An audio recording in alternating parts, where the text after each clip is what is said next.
based on my research, that we've at least had one visitation, that I can make a compelling argument for, right, with evidence.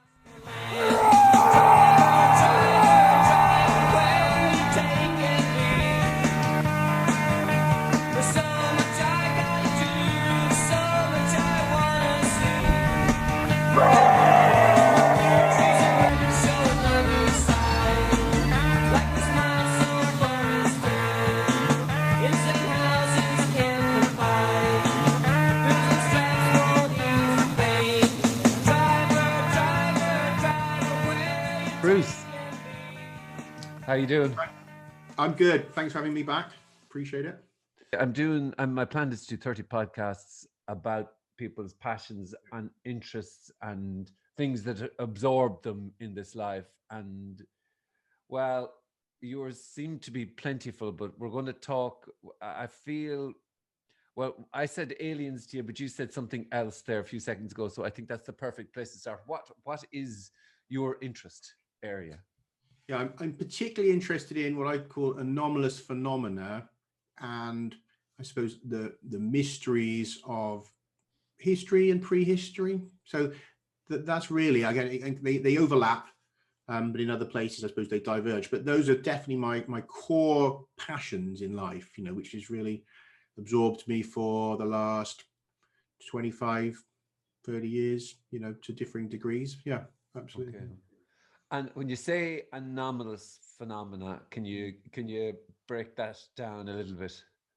Sure. I mean, it's really, I suppose it encompasses the many mysteries of science, from, in terms of how cognition works, strange phenomena that people encounter visually or through the sensory mechanisms. So we could include anything like, ghosts, precognition, time slips, past life memories, all of these things that are on the edges of science that we have, say, enough reports of, or at least tentative scientific research suggestive of being, real experiences that a wide range of people have. So, we know there's something going on. We don't necessarily have an established model for what is going on, but we have good reason to think they're not made up, in the conventional sense. There's just too many people that have had these reports to think it's, it's a couple of people lying, right? So those kind of aspects of human experience. And then in terms of, I guess, with the ancient mysteries, if we go to things like the pyramids, where we don't know how they were built, they have this mysterious aspects, giant blocks that were moved, over large distances. How was that done? How was the cutting done of granite blocks? Those kind of mysteries. And also, lost temples in jungles, who built them? Why are they there? So really that kind of thinking that, anything that was not quite understood, but where we have a line in, I'm interested in following that line into the topic and saying, okay, is there a way to solve this mystery? I suppose I'd naturally be a kind of person who we would think of as the puzzle solver, I guess, almost the guy that sits and does all the crosswords and the Sudoku and just is compelled by solving puzzles, except mine are out there in 3D, in our lives, rather than sitting at a desk. So I love to find something mysterious that has a bit of evidence and deep dive, see if I can unravel it and come out with a better understanding for myself. And if my understanding is sufficiently increased, I also enjoy to share the results of that process, with other people that might be interested. When you say puzzle solver, I think I've read about your intelligence. You're not of average intelligence. Is that fair to say? Yeah, I mean, I went to an intelligence streamed grammar school. So we are, the students there, we are in the top percentiles in the UK. And I would say, I've done IQ tests in I can't remember the specifics of, but yeah, I'm certainly in the higher, percentiles, I'm not top 1%, I don't think, but certainly in the, up there somewhere. I've never done the Mensa test, so I'm not in Mensa, but okay. I think it's fair to say that that's my skill in life, is more in the intellectual realms. I'm not a hugely practical person. We all have our skill sets. Mine's definitely in that, yeah. Okay. And when I kind of like how you described there the edge of science, and then the anomalies there, that science kind of can't get enough data really to be able to conclude anything in particular, or but yet it's there. So, Mm. so it's there, whether it's in story, in mystical, in, it seems to be across the board. People tell stories that are outside the normal. But what happened that this area grabbed you? If I mean, if you're saying how many years, you said 20 years, I think, a long time. So Yeah, I mean, I when think I can pinpoint it. I think, I first became interested in these topic areas when I was about 11, and I'm 44 now. And that was through my grandmother, who used to give me these. They were collectible cards that came with tea leaves at the time. I think it was with PG or Taifu. And she used to get these boxes of tea leaves. And, each one you'd get one card or sticker, and you were supposed to then collect these in a little booklet. And there was one set that was I think it was called the Unexplained Mysteries of the World, and it had, I think, 40 different cards. And so each one would have a mystery. So, to give you some examples of the Yeti, Loch Ness Monster, crystal skulls, the pyramids, UFOs, ghosts. There was this, a fairly wide range of, I suppose, the most famous of these kind of anomalous phenomena and ancient mysteries. And really, I feel like that really just grabbed me, going through some of these, reading the back and realizing, there were so many of these unknowns. And especially things that when you're fairly young and you think adults mostly know everything, you still have that kind of sense of that pretty much everything's known. But then realizing there's so many mysterious aspects of the human experience. And that really sort of pulled me in and compelled me to find out more. I started to buy books on ghosts and the paranormal, and became fairly interested. But teens is a difficult time. I'm not going to say you can become a deep researcher of these things, because of course you hit your teen life. The rave scene was going on in England. I became involved with the rave scene and also. So obviously you have your distractions from your own, these like topics of interest, right, in your teens. So in my 20s it became a bit more serious. And also I'd had experiences myself by then. I'd had a number of what I would call anomalous cognitive experiences, like, we'd call psychic phenomena, knowing information I shouldn't know, like telepathic type experiences. I had a number of those where, I'll give you an example. I remember being in a nightclub and had a couple of drinks, talking to a girl, and I said, I reckon I could tell you your name, and she's like, no, there's no way, you don't know me, you wouldn't be. I just came out with a name, and she's like, that's my name. She said, did you ask my friends or something? How do you, you'd just be these flashes of insight sometimes. And so, I was aware that there was some kind of additional sense there, right? Because unless I'm the world's luckiest guesser, right? That it's a good chat up line. If I walk up to you and just tell me your name is Susan, there's either think you're a stalker or that you have some kind of ability, right? Nowadays they would, yeah, definitely, because everything's available, yeah. But I mean, obviously back then when I was sort of 20, it wasn't really so easy to have just gone online and found out someone's life story. But but I used to have these kind of flashes of insight, and so I was aware that there was something going on. But I kind of believed it was something like, mysterious radio waves, that were emitting from people's brains, and it'd all be figured out in a kind of materialistic way. I think the Russians at the time, they had some pretty this idea of psychic waves that went between people's minds, right? That we'd be able to pick these up almost as we would, with an antenna to pick up radio waves. That's obviously the materialistic kind of view, right? That there's going to be something like that that's coming out of you. But I took that kind of view. I thought all of these problems must be able to be solved by material sciences and all that thinking. But again, as you get sort of deeper into these topics, you realize that there's something more subtle here, than it's not all things you can see or easily detect. There's something about the substrata of reality itself and the functioning of the brain, the functioning of how information travels, all of these things. You start to realize that it's a lot deeper than that. So I think I became slowly sort of drawn further into the mystery of how does some of these experiences change our thinking on the reality itself.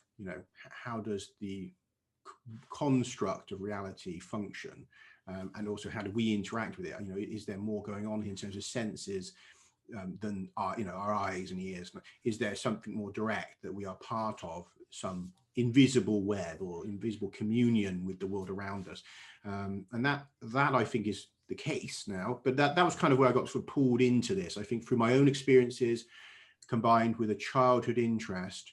And then when you sort of put those together and you sort of, well, there's definitely something here to these mysteries. They're not just things on cards that, you know, are a little bit kooky but interesting, that there's real experiences are happening to people that compel them to believe that we've been, I suppose you could say, in some instances misled about how the world functions, and in other instances just where we haven't reached a sufficient understanding because the research either hasn't been done or hasn't been done effectively yet.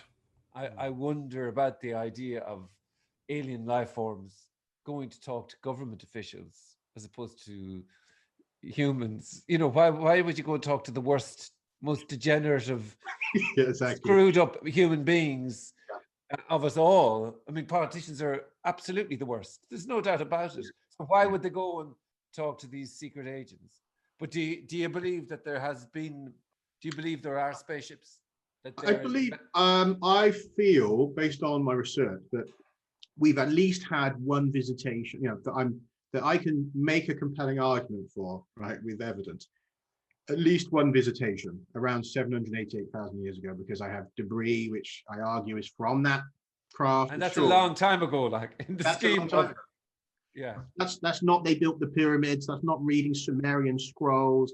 That's none of those typical, you know, what we think of as the ancient astronauts theory, right? Because that is nearly always the historical period, you know, that humans have stories of, you know, and then he follows with whatever that story is, you know, reptilians grabbing people or sorcerers building pyramids, you know, that we rely most of the time on those stories, you know, their ancestors. I'm not saying that that's bad. I think our ancestors have a lot to say. I think that they were no more or no less, you know, intelligent and rational than we are. You know, really, I mean, you know, yes, we've developed the sciences, but on an individual basis, they had brains like us. They were having experiences like us. So I'm not saying we should ever just ignore them because they had strange tales. But also we have to be a bit wary, you know, that if you read a Sumerian scroll on their gods, you know, that a lot of people say, well, it's written in stone. You know, it happened. It's evidence. It's written in stone. Does it matter if they typed it in an email, wrote it in a book, put it on a stone? They could still make it up. Right, so that is just that it's on a stone does not make it what we think of as the physical evidence of a visitation, right? So, but a lot of ancient astronaut theories like that, no absolutely compelling evidence, but more a weight of lots of subjective evidence, you know, from lots of stories and occasionally artifacts or, you know, places that seem anomalous, right? And that's been all put together to give us the ancient astronaut theory. Now, none of that in itself is really evident, but we say convincing or conclusive evidence of a visitation. It's more of a, you know, put it all together, balance of it, 50-50. And that's why half the people believe it, half the people don't, kind of thing. You know, if you look at the assessments of how much belief there is in these topics, I think it's about 40% of people believe aliens have visited Earth in surveys. Okay, so we're getting towards take it or leave it, half, you know.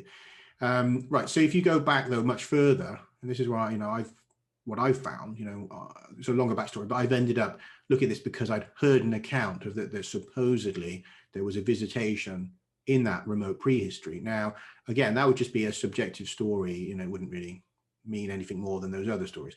But I wanted to look for evidence of it. You know, I was given the understanding that a large ship exploded in orbit close to 900,000 years ago. So I had a kind of a timescale to look at. Again, this is, you know, stories, somebody's extraordinary experience and what they received in an extraordinary experience. And that this object blew up, melted, rained down, and that then smaller craft from it landed and were involved in modifying early humans. All very extraordinary stuff, you know, no more, no less so than what we'd hear in Ancient Aliens and, you know, in all these books. But the difference was, I thought, well, hang on a minute, you know, if there really was this vast, described as a crystalline type craft, a silica AI, basically, you know, if you think of it as a large floating silica network, right, that which again is sort of rational, because we actually now, in the modern world, we understand that probably most alien visitors would be, you know, AI or robots or something. You know, we can see what we're doing ourselves with our exploration of space and robots and stuff, yeah. So there's a good reason to think that there'll be robots flying around out there, probably from various civilizations. So a large floating silica network is not really that unexpected in a way. But when it exploded, it melted, rained down. So I'm looking for something that would match with that in that time scale. Now I thought, well, there probably isn't anything like that, because even if it happened, even if this story is real, probably too long ago, and you don't really know what I'm looking for, just melted silica. Is it going to be there? And what I found was actually that there is a mystery in science called the Australite Tektite mystery. In fact, the Tektites themselves are a mystery, but Australite Tektites particularly. Now they're a kind of silica glass, a bit like an asteroid melt glass, but some people say they are, but they have important differences. And that material rained down across around 20 to 30% of the Earth's surface 788,000 years ago. And the debris field stretches from Antarctica to China and outwards at the sides to nearly to East Africa, and on the other side of it out beyond Australia. So you're talking about a vast debris field, right? And it is a homogeneous, refined glass. So, i.e., all the pieces are chemically very similar, and they are a glass that has no crystals in them. It's not crystallization process. It means it was melted very fast and cooled very fast. So there wasn't time for crystallization. So these are all important aspects, because imagine if a craft explodes in space. So a very high speed, very high temperature, it's melted completely. And if it is a silica object, so it's melted to a liquid, the liquid forms spheres in space, in vacuum. They cool instantly, and then those gradually the debris field rained across the planet. So it's an orbiting object. This is the description I was given. So I was looking for an object that would have exploded in orbit, was made of silica, and rained down across the world. And then it turns out there is this Australite mystery that for 160 years, scientists, academics have been throwing all of their minds at this to try and explain why this material exists, how it exists, what it's made of, how it got there. This has been going on. In fact, the first scientific essay on it was written by Charles Darwin, which is kind of funny. It's kind of ironic because, again, this subject dovetails into the evolution of humans. So it's kind of, again, I think poetic. And again, if we were living in a giant storyline, I think it's a kind of a funny point that it begins with Charles Darwin actually writing about this tektite. But this turns out to have no conventional explanation that really works. And if you go back to the 1960s, there was essentially two camps of thinkers. There was a lot of NASA scientists who felt that this material came from space. And then there were more of the, I suppose, the university academics, geologists and whatnot, that were convinced it was from an asteroid impact in Indochina, right? And so these two groups were battling through the papers of academia, to say, how this stuff manifested. Each side having some very compelling arguments that the others couldn't explain, right? And that's why you have those kind of divisions in a field where, neither can explain all the anomalies, but each party can explain some that the others can't, right? So they were fairly equally matched. And then in the 60s, of course, we ended up with lunar material brought here, and part of the NASA theory was that this was lunar rock, that there was a lunar asteroid, broken off from an impact, or glassy material from a volcano on the moon or something like that had ended up transitioning across space to us and had rained down, or broken up and rained down. Now, once we had lunar rock, it was shown quite conclusively that this tektite is not chemically alike to lunar material. And that was the end of the lunar theorists, basically, right? So, and I always compare this to a boxing match where, you've got two pretty equally set, boxers going at it, and one of them drops dead from a heart attack and the other one wins, right? Would we say that the other guy really won? Did he win that boxing match by his boxing skills, or did he win by the default of the other guy died, right? And that's what happened in that argument. So some of the lunar theorists on exit from the ring were saying, well, you still have to explain these other anomalies, mate. We might have to fold our side, but there's clear evidence here of shaping of tektites by aerodynamic forces. And what you'll see, and everyone looks this up, look for Australite button tektites, and you see they look like the nose cone of a rocket, or like a small kind of, like a button or a shield. Or so if people want to have a look, they'll see very quickly that there is something extraordinary about them, right? And you get other fragments that have broken off or whatever, but if you got some there, yeah. So yes, there's a tektite, yeah. Yeah, hold on a second now, because Mm-hmm. I got this. I bought some meteorite, and the guy who gave it to me also included this as a gift. And when I held this, I felt a totally different sensation shoot through my arm than the meteorite. I was kind of holding this without just pure curiosity, and it says Tektite Vietnam on it, I think. Thank Yes, you. that's from that craft. That's what I'll just put. I mean, people can believe as they wish, but by the end of it, my argument, I believe, is very strong that this is from a craft. And so that material you have through synchronicity that we're talking about it, that as you go, for people that don't understand synchronicities and the processes of them, that there, you know, there's the material, right? Appearing for them conveniently to see. But like, is that not a bit fucking nuts now? Because I was all I wanted to ask you was, you know, well, the first question is, have you got some of this stuff, this material? I genuinely, that's what I just wanted to know, because I had never heard, I haven't looked, obviously, and I'd never heard before. And it was only when you said Tektite a few times, I was kind of going, right, where have I seen that? And that's only in the last like month that, right, that was given to me. So these sorry. are the universe working in mysterious ways, right? So you've already got some of it conveniently there to show people as well. So this stuff is extraordinary, and obviously somebody has felt that you needed to have that, and that you said yourself you felt it was something not normal when you held it. I felt a kind of a shoot, and even now it feels has a sensory feel to it for me. Ever so slightly. This basically, they've. I know it's too technical, but essentially, because the shaping of some of the pieces have a very distinct button shape, not all of them. Some would that be what you're familiar with seeing? This that would be what they call a teardrop shape, the one that you've got. So there's splash forms, which are teardrops, discs, spheres, essentially, and then you have the tektite buttons, which really look like the front of a nose cone, like the front of a bullet or something. You see they've been shaped by aerodynamic forces, right?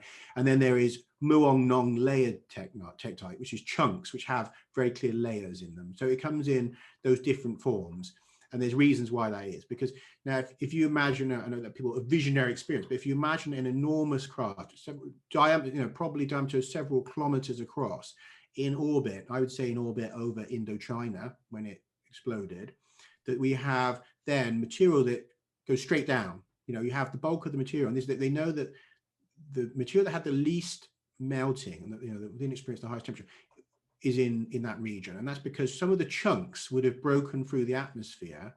Those chunks then explode because you have aerial bursts. And so a lot of these, like these splash forms, like those teardrops and there's dumbbells and others, these are products of large chunks that have already entered the atmosphere and then they explode. So they haven't been through the exact same process as the buttons. The buttons have come in from space, individually. So they're already small blobs of glass that froze in space, because of course in a vacuum liquid pools into a sphere.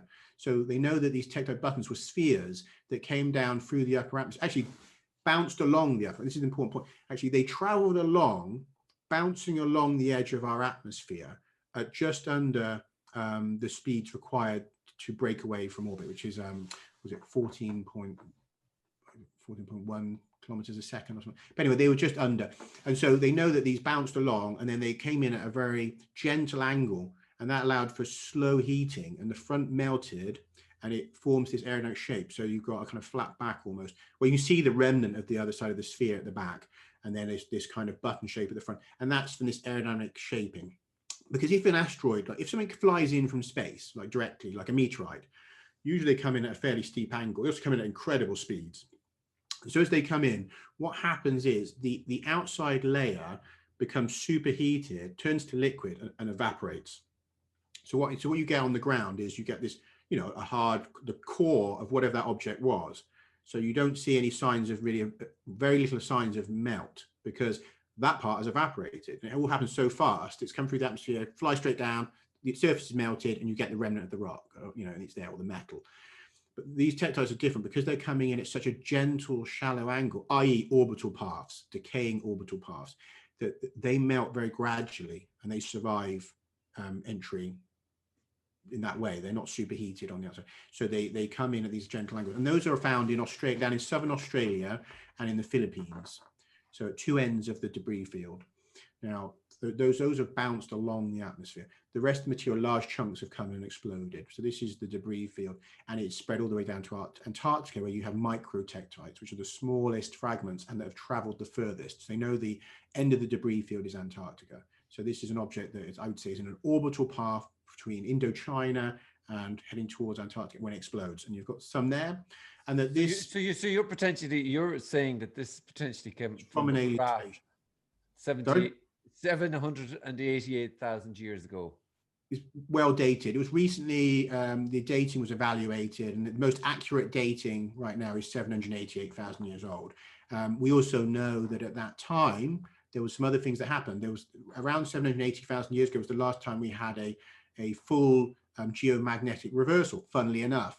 And we also have a multi-directional asteroid bombardment at that time, and the divergence of ancestral Homo sapiens from super archaic hominins also occurs at that time, right? So this is a really extraordinary time in history. Oh, sorry, I should say an object the size of the asteroid that killed the dinosaurs impacted Antarctica at that time as well. Apparently there was a crater 200 kilometers by 200 kilometers in the ice in Antarctica.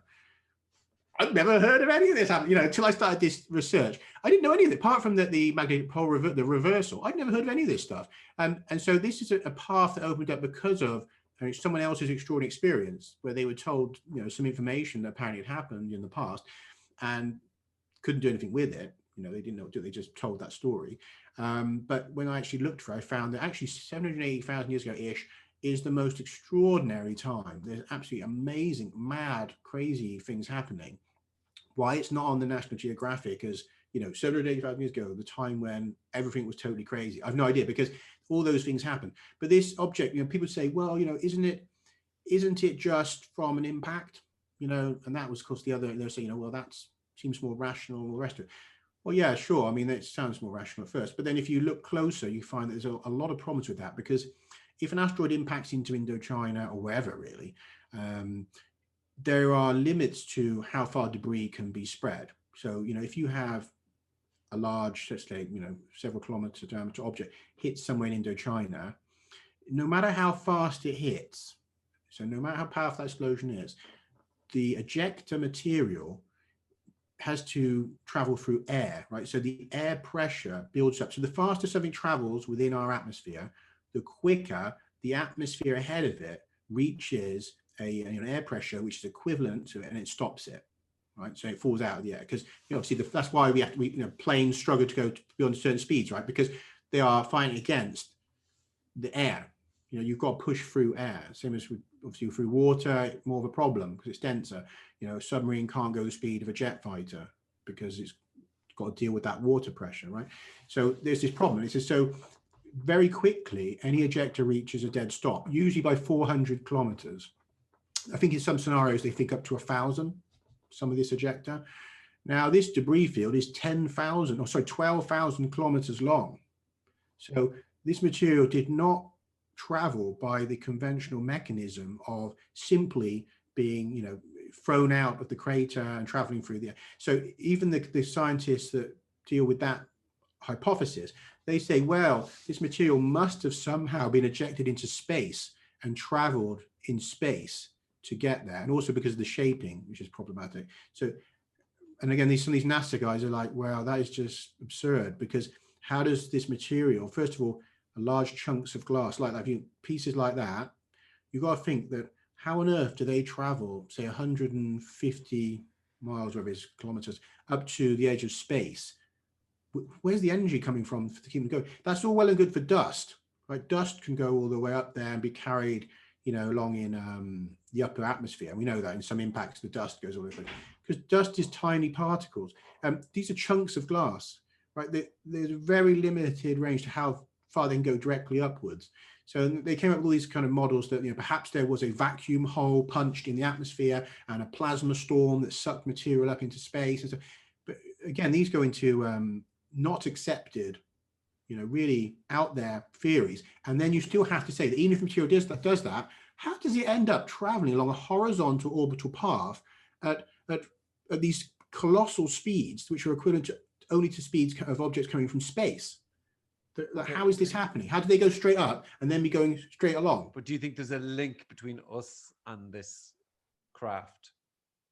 Yeah, I mean, I do. I mean, again, I mean, the story I was given, you know, without going too much, because a story is just a story. And I know that some people don't like the backstory to this because they say, oh, it involves strangeness. But the story I was given is that, you know, that yes, that some of the survivors came down, that it wasn't just an AI ship on its own. It had actual crew, at least in this story, and that they came down, and that some of them modified early hominins, which led to Homo sapiens. Right. So you know, it was hard not to see the overlap again with that. The kind of the gods came down. You know, the story. You know, in the beginning, the gods made us like them. You know, that kind of biblical link. You know, and again, you know, if I understand, and you know, I don't know if there's an argument about this, but like, you know, in the biblical text, the Elohim were, you know, are they plural? Is it one? I mean, there's an argument that they said that it was gods apparently in the original Hebrew. So there's this idea that gods came down. I'm not saying that necessarily means that the biblical story is true, but that it's interesting that we do have these kind of myths of gods that, you know, the Sumerians have them, others have them, the idea of gods that came down in the beginning and modified us in some way to make us more like them, right? That's a theme that we see in other places. So the interesting, I think, is that when you look at the genetics of Homo sapiens, because of course, if it really happened, there should be some evidence of it. Again, you know, because that's profound, right? You know, if somebody came here and they modified any life form, you know, but obviously taking us, we'd expect to see some anomalies in our genome. So, you know, usually we just have a belief. You know, people say, oh, you know, Zachariah Sitchin, he wrote about the gods coming down, and it's in the Sumerian text, and it must be real because, you know, he said so or whatever. But, you know, that's really not good enough for changing the entire thinking on how we came to be. It's just that there was a story on a clay tablet and somebody believes it, right? You'd expect to see something in the genome. And so what I looked at was that, because I wrote a book previously, you know, The Forgotten Exodus, the Inter-Africa theory, which is about human origins, but from quite conventional. Well, not conventional, obviously, I'm arguing against convention, but, you know, I'm using all the academic sources, right? So I'm sort of familiar with the story of, you know, human origins and the science, not a PhD or anything like that. So people, I know that's always the popular criticism, but I'm using the papers of people that, you know, have honed their discipline. And in that, you know, if you drill down, you find that there are anomalies that happen around about 800,000 years ago. And that's been well known before even genetics, because even in the skulls of early humans, we can see there's a sudden acceleration in brain size in the human line around about 800,000 years ago. And it's not in proportion to body size changes, right? Which is important, because previously brain size changes have been accompanied by body changes, right? But we suddenly get this increase in the brain. Now, once we got the ability to look at DNA and genetics, we were able to then go in and say, well, was something happening around that time? Yeah, and what you find actually, yes, and one of the key ones is the fusion of chromosome 2, and that's, you know, previous to a fusion event, like the 2 chromosomes, you know, all humans on this planet had 48 chromosomes, and so we have 46 chromosomes, right? So all of the others, they believe, you know, all the other early hominins had 48, and so do primates, they have 48, right? And so we have this event. Now, it was uncertain for a long time when this happened, but with some of the, well, there's a few things that have happened. We realized that Neanderthals and Denisovans, right, because we've got DNA from Neanderthals and Denisovans, so we always want to know, where did they connect into this? It turns out they also have that fusion, okay? So then you know the fusion event has happened before the divergence of these different large-brained humans, okay? So, and we now know from various types of analysis, skeletons, proteins, genes, and all the rest of it, that's happening around about between sort of 600 to 800,000 years ago in most calculations. Some people think a bit earlier, but it used to be that it was thought it was about 400, 500,000 years ago. This has all changed in about the last 5 or so years. So we now know it's closer to around that 800,000, right? And we have this divergence happening, all of the large-brained humans coming out of it. So what about the early limits? There's a British biologist, and he looked closely at this, because when a fusion happens, the ends of the chromosomes, these telomeres, they change the most, you know, over evolutionary time, because they're at the ends, they're not protected in the middle, right? So they have a different period of evolutionary change to the rest of the chromosome. So he could tell from the chemical analysis, and again, this is more technical than I can go into because I'm not a specialist in that, but he could tell when the evolution of it had been slowed down, you know, i.e. when this fusion had happened, for a chemical analysis. And he came to the conclusion it was around about 750,000 years ago or so. Okay, so we're back at that point. So i.e. it's happening just as, or just before, all large-brained hominins diverge away from what we call super archaics. So the Denisovans, the Neanderthals, and us, you know, basically our proto-ancestors, we're all emerging at that time. Now, isn't that funny? So that happens to be occurring right on that moment when we have this strange debris that is scattered across this, you know, vast area. And that's when, in this original story that prompted me to look into this, that we are told that there was this vast ship exploded and that some of the survivors modified early humans.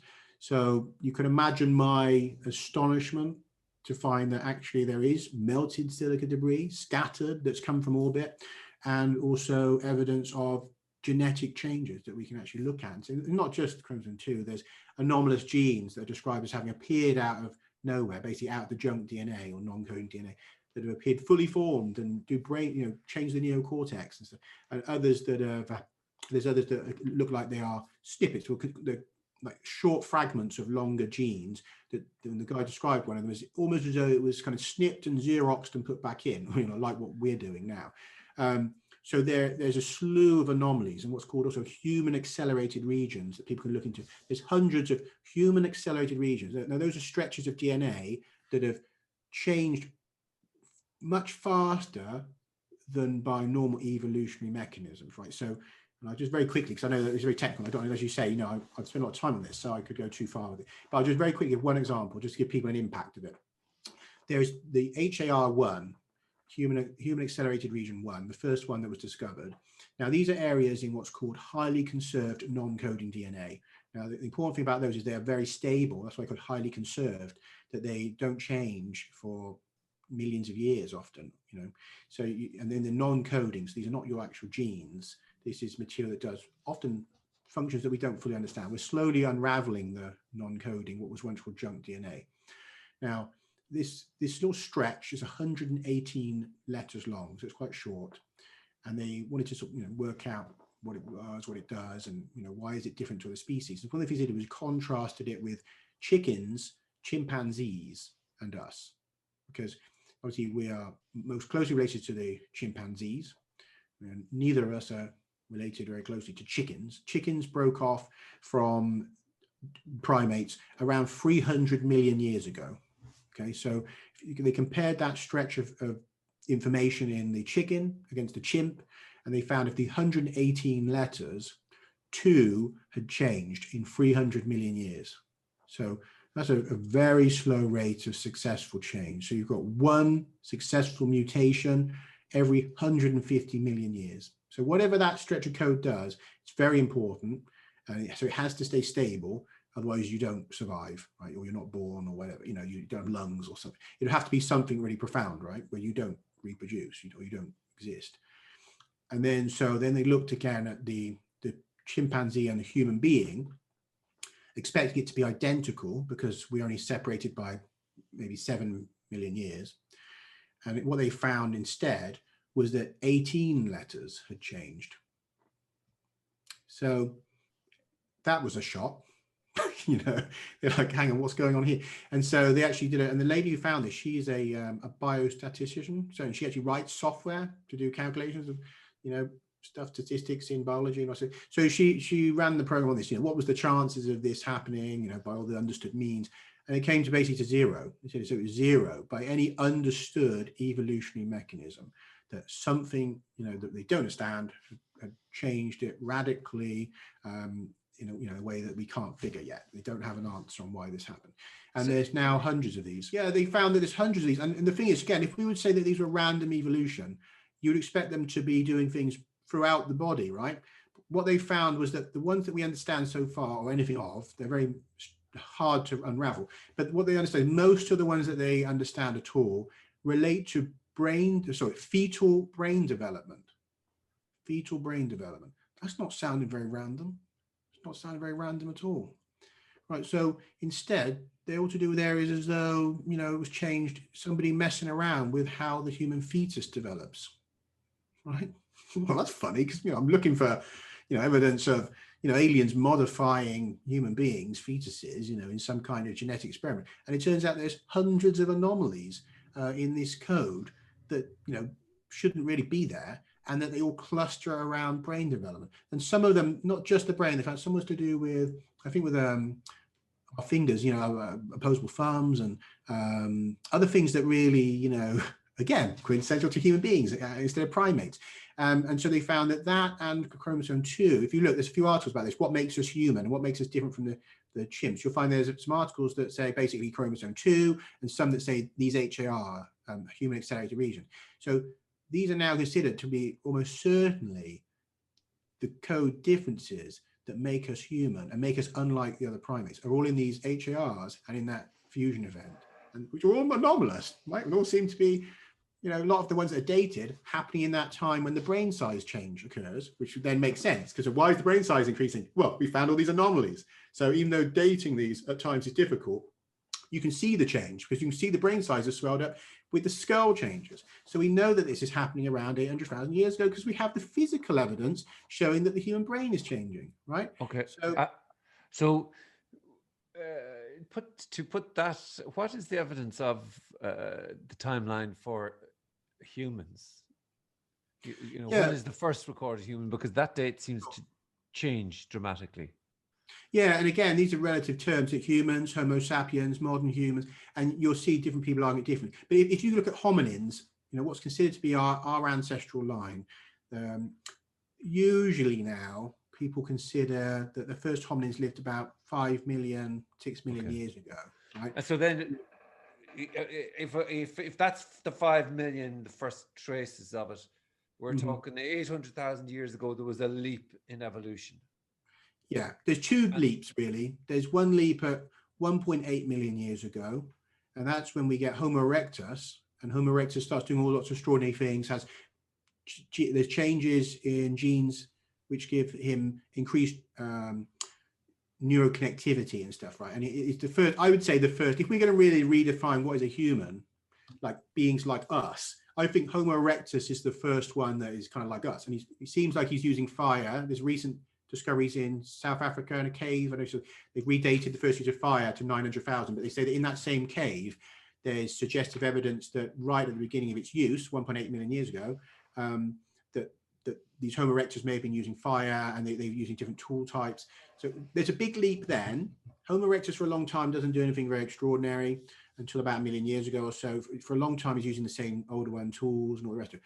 So, but then there's this next big leap around 800,000 years ago when not necessarily so much in immediate changes in behavior, but this leap is more in terms of the genes and then the giving rise to multiple new subspecies and what we'd call Homo sapiens. I would say Homo sapiens begins 800,000 years ago.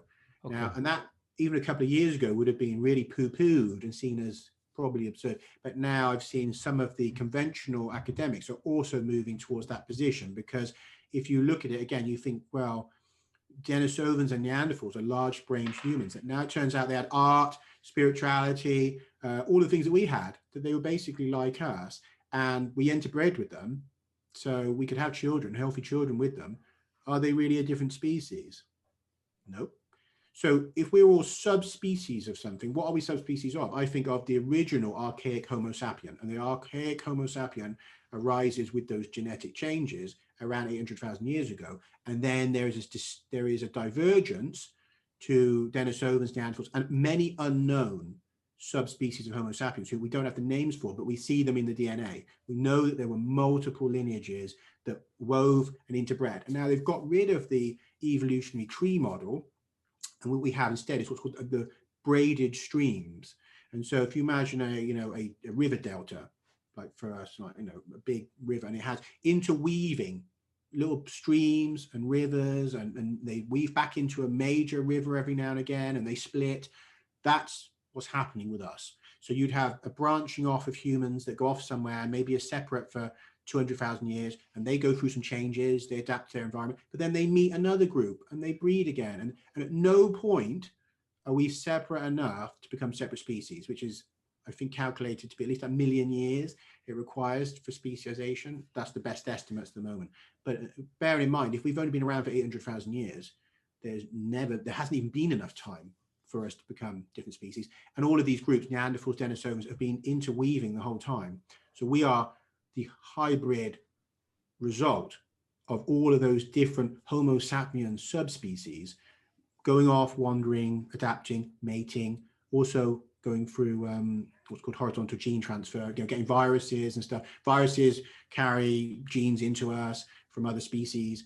We've had all of that. We've had all that going on different groups. And so we get differences and then they weave in again.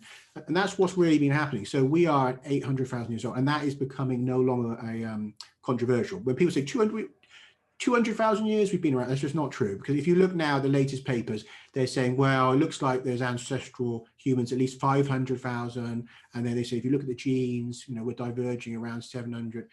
So look, I can promise you now, if I had to put something on the table as a prediction from a theory, and every theory should be able to make predictions in science, I predict to you it will become absolutely accepted that Homo sapiens began approximately 750 to 800,000 years ago. Absolutely. I think within the next very short few years that it will be widely accepted, because it's very clear that the DNA shows us that.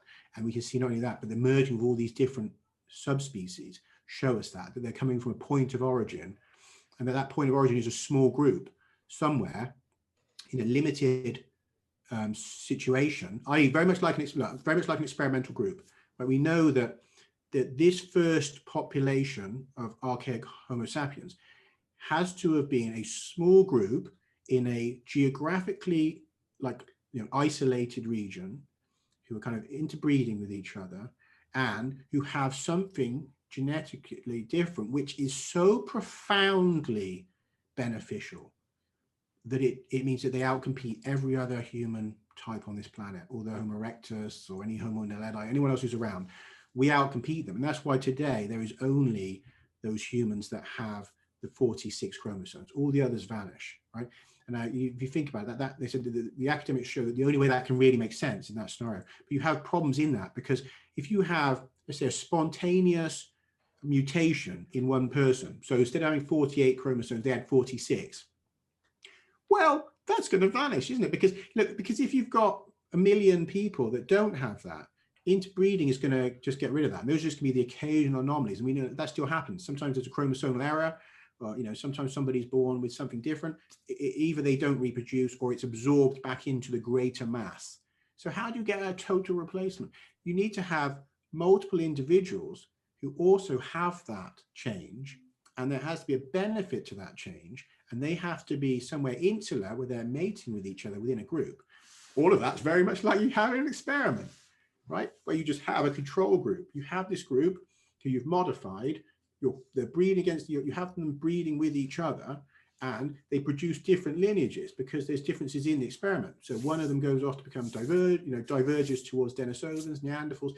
So again, you can't say, oh, it's absolute proof. No, but if we were going to expect to see evidence of experimentation, that's what we would expect to see.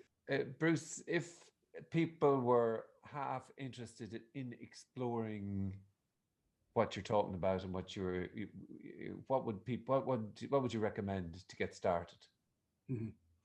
Well, I mean, particularly for the alien interaction hypothesis that I've given, I would say that we've got there the physical material, so people can go and they can get a piece of australite tektite from a meteorite or gem dealer, online. Obviously, look for someone reputable, ideally, and then you have that yourself to hold physically, to consider and think about.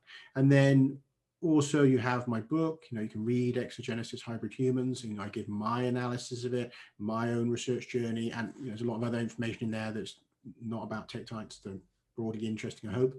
And I would say then to go to the academic literature, go to the scientific papers, and see whether or not you can solve the mystery yourself. And maybe you'll come to a conclusion that's different to mine, or maybe you'll have the experience, of resolving it for yourself satisfactorily, and feeling that, that there is an alien aspect to this story, but not having to just take my word for it. And I think don't be scared. I would say to people, don't be scared of academic literature. Too often in independent kind of fringe research, people just rely on their own work and, talking to witnesses or looking at objects, whatever it is. But there's a huge body of scientific papers, and like, don't be scared of just going in and, looking at, they always have a discussion part, and a conclusion. You can start there, see if the paper is relevant to you, and then go through it. If it looks like it can be helpful, read them. And there, you can get access to scientific papers for free on Sci-Hub. And Sci-Hub allows most of the papers, you just put in the URL or the DOI number, and you'll be able to access those. So don't think, oh God, I'm going to have to spend loads of money accessing scientific papers. I use Sci-Hub, and it's been a godsend to me, because I couldn't afford to read all these papers otherwise. So that's what I suggest. Get the material yourself, look at it, consider it, hold it, read the book, obviously, ideally, and then explore the mystery with the scientific researchers out there. And there's hundreds of papers on tektites and related topics, and that applies to other fringe topics. If there's material evidence, acquire it. If there's other researchers in the field, consider what they say, but always go and see where's the science that supports it. Very good. And do you think, say, if people start to get engaged, and you obviously must get lots of emails now from people? I get a regular stream of people asking me things. Or sharing stuff with you also if they find something, get in touch with you. Okay. Over the years, I've always had people that reach out and they've found a strange object or a strange site, or they've had an experience, or paranormal or whatever. I've always had people, because of course, once you're in the public view for these topics, people feel comfortable to kind of ask you, or just to share with you, just say, I had this weird thing happen, and they want somebody that they imagine won't judge them too harshly, because obviously I talk about extraordinary things and I've claimed extraordinary experiences. So you do definitely get a stream of people that share with me. Okay, very good. And I know that we could keep talking, so thank you very much for your time. I really appreciate it. Thank you for a good conversation. Appreciate it. Thank you, sir. All right, nice one. Talk to you soon. Take care.